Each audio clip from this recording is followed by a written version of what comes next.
Hi everyone. Last video में मैंने आपको बताया था डेटाबेस के बारे में। डेटाबेस क्या होता है, कितनी तरह का होता है।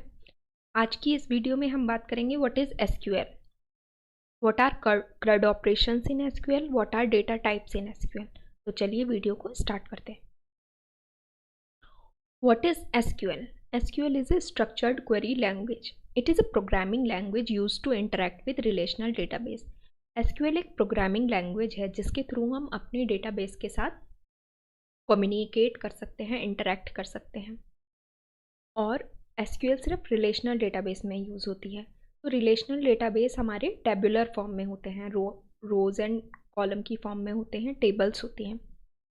और इसको रिलेशनल डेटाबेस इसलिए भी कहा जाता है क्योंकि इसमें हम रिलेशन बना सकते हैं। जैसे कि आप इस डायग्राम में देख सकते हैं, हमें 3 टेबल्स दी हुई हैं, students, student courses and courses.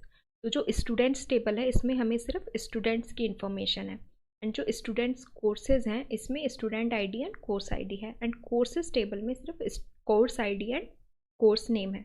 तो अगर हम चाहते हैं कि हमें एक ऐसी टेबुलर फॉर्म में डेटा चाहिए जहाँ पे स्टूडेंट आईडी हो, स्टूडेंट नेम हो एंड स्टूडेंट ने कौन सा कोर्स सेलेक्ट कर रखा है, तो ये हम इजीली एसक्यूएल की हेल्प से कर सकते हैं क्योंकि इन टेबल्स का आपस में एक रिलेशन बना हुआ है। तो इसलिए हम इसे रिलेशनल डेटाबेस भी कहते हैं। Now what are CRUD operations?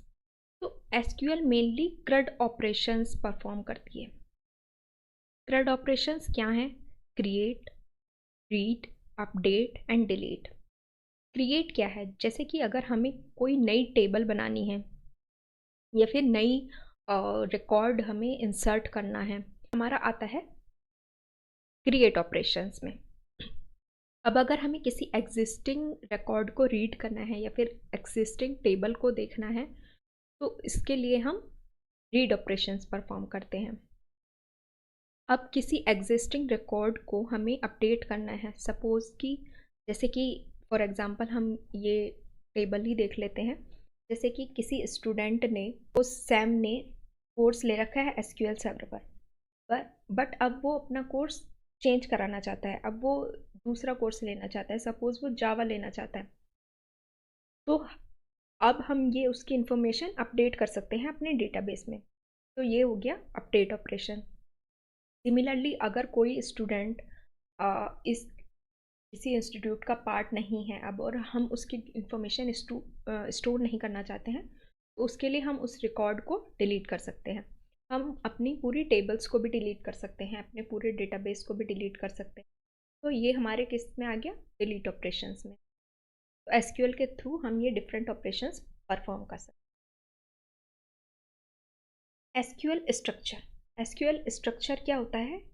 जैसे कि एक हमारा डेटाबेस है डेटाबेस के अंदर टेबल्स हो सकती हैं, डिफरेंट टेबल्स हो सकती हैं, एक या एक से ज़्यादा टेबल्स हो सकती हैं, और उन टेबल्स के अंदर हमारा डेटा स्टोर होता है जो कि एक टैबुलर फॉर्म में होता है, रोज एंड कॉलम की फॉर्म में होता है, बिल्कुल एक्सेल की तरह।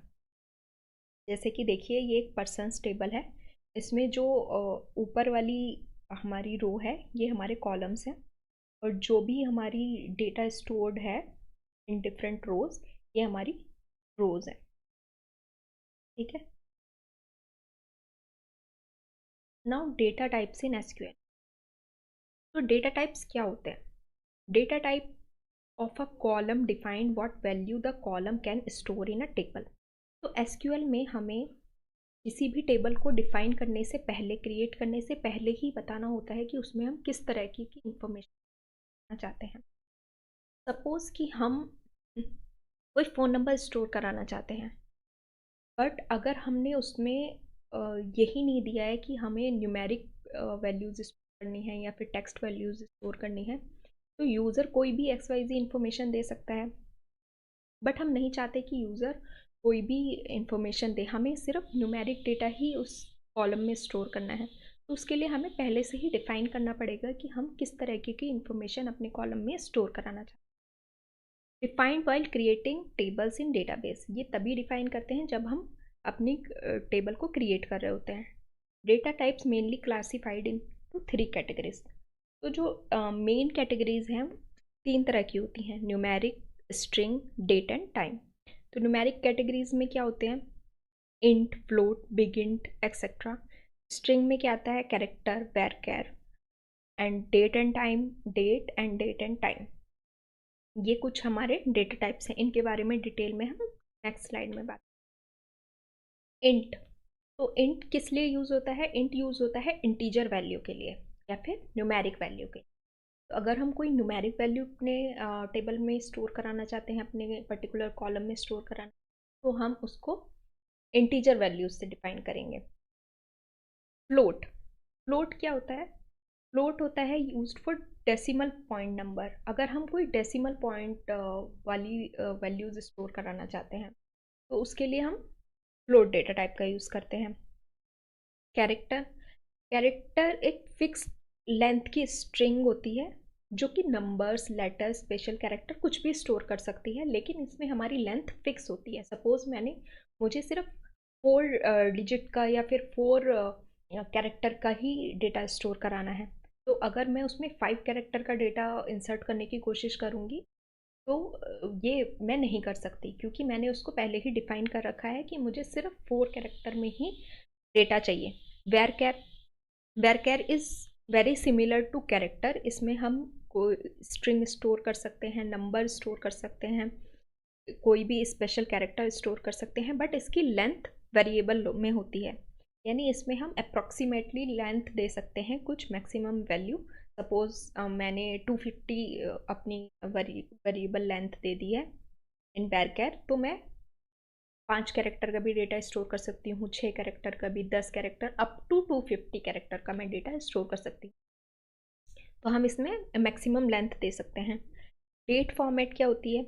डेट फॉर्मेट हमारी एसक्यूएल में होती है बाय डिफ़ॉल्ट YY MMDD की फॉर्मेट में, यानी year, month and date format में। And date and time, date and time हमारा कॉम्बिनेशन हो सकता है डेट प्लस टाइम का। तो ये किस फॉर्म में स्टोर होता है? हमारा year, month, day and hour, minute, second. तो ये हमारे कुछ मेन डेटा टाइप्स हैं एसक्यूएल में जो वाइडली यूज़ होते हैं। अगर आपको मेरी ये वीडियो पसंद आई है तो please subscribe to my channel and मिलते हैं आपसे नेक्स्ट वीडियो में।